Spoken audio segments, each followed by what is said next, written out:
Χαιρέτησα το δίκα αναφερόμενος που βγήκα απ' τον υπολοχαγό. Μου ρίξανε 16, μα είχα ξεπεράσει την επόμενη εσώ.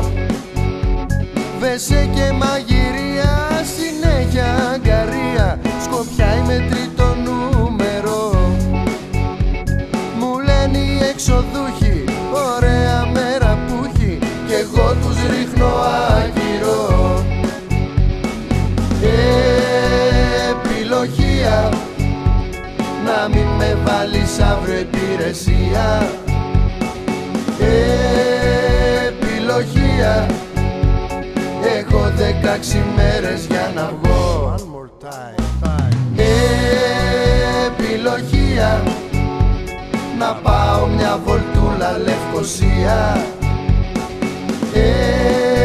Επιλογία, μας πάει 10 μέρες εμπλοκή.